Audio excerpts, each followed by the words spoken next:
Offering help can create the bridge for someone who doesn't know how or when to ask for it.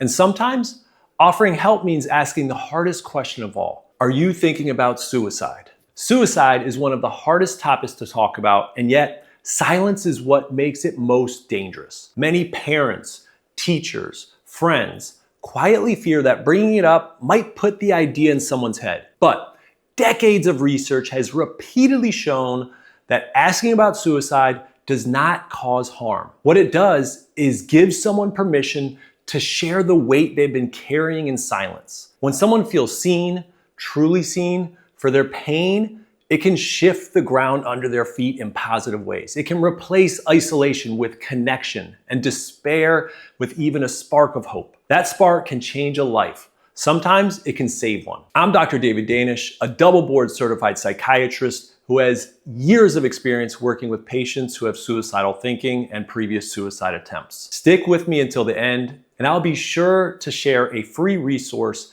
that goes deep into various tips and conversation strategies that you can use so you'll feel more confident reaching out to someone who needs it when it matters most. Suicide is not rare, and it is not simple. It's the 10th leading cause of death in adults in the United States, and for teenagers, it's second only to accidental deaths.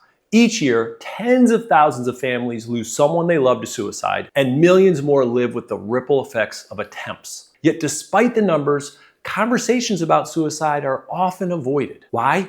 Because of stigma and misunderstanding, because of fear, because it feels too heavy. But research from Johns Hopkins shows that the way we talk about suicide directly affects whether people seek help. Saying, died by suicide instead of committed suicide frames it as a health issue rather than a crime or an accusation. That small shift matters. Silence, on the other hand, feeds shame, feeds isolation.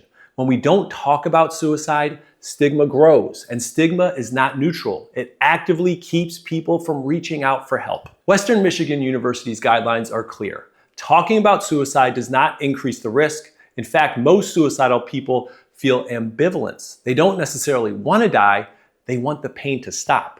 So asking directly, are you thinking about suicide, can bring immense relief because it acknowledges suffering that's already there.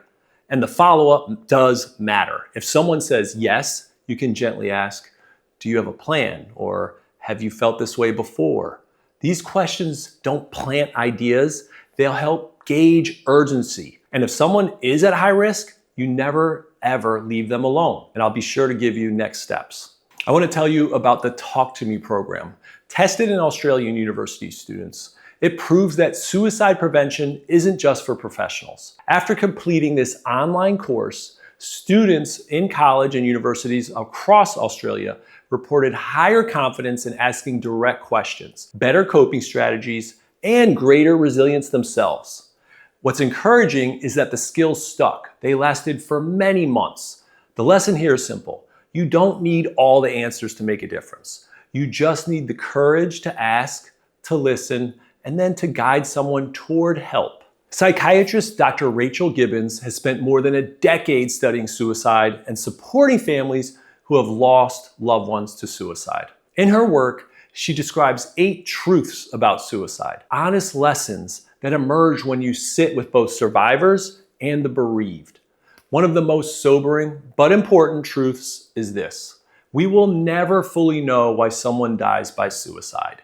Even individuals who survive very serious attempts often struggle to explain what led them to that moment. Stories from survivors who have jumped from bridges illustrate this vividly. Researchers and crisis workers who have interviewed survivors consistently report that almost every single person who survived expressed instant regret the very second their feet left the ledge. What felt unbearable in silence suddenly shifted when survival became possible again. That moment of regret is so powerful to me. It underscores that suicidal crises are often about wanting to escape unbearable pain in that moment, not necessarily truly wanting life to end forever. For families left behind, the desperate search for why is natural. Loved ones often look for a single cause, a fight, a diagnosis, a trauma, or even a missed sign. But the truth is often more complicated. Suicide is rarely explained by one event, one relationship, or one mental health condition. It is the intersection of so many factors, biological, psychological, social, unknown, that overwhelm a person's ability to cope in that moment. Recognizing this complexity can help shift us away from blame and toward compassion. Instead of asking, why didn't I stop this? Or who is at fault here? We can begin to focus on how to offer support, connection, and hope to those still with us. Olympic legend Michael Phelps and NFL reporter Jay Glazer built what they call a network of battle buddies. These are friends, sometimes celebrities in this case, sometimes coaches, sometimes family members, sometimes peers, who text, call, and check in when life feels dark. Their community now includes athletes like Sean McVay, Andrew Whitworth, and even The Rock, Dwayne Johnson. They're not therapists. They're not always offering solutions. What they are doing is showing up for each other. Jay Glazer says he can send a message like, I'm spiraling, and then get back, I love you.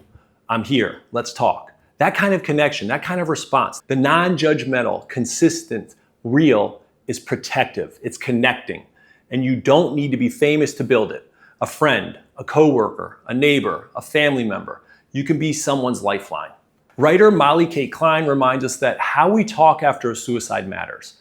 Gossip, speculation, or calling someone selfish deepens the pain for survivors and increases stigma for others who might be struggling with those same thoughts. Instead, speak with respect, honor the person's life, share resources. On social media, posting a kind memory alongside a crisis hotline phone number is far more healing than speculating about how or why. So, all this to say, ask directly, are you thinking about suicide?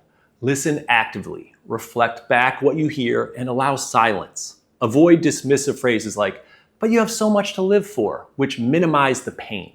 Encourage help seeking. Offer to call or text a hotline together. And if risk is high, meaning they do have a plan, don't leave the person alone until they are with a professional. Remove dangerous items if possible and get urgent help. If they have access to a gun, make sure that access is taken away immediately. Remember, your role is not to solve everything. You're not a therapist, you're not a psychiatric practitioner. It's to connect, to listen, and to guide towards safety. So, the bottom line from today, silence isolates, but conversation heals. Asking about suicide does not make it worse, it makes hope possible. If you or someone you know is struggling, please look below in the show notes for a full list of trusted national hotlines, text numbers, and crisis websites.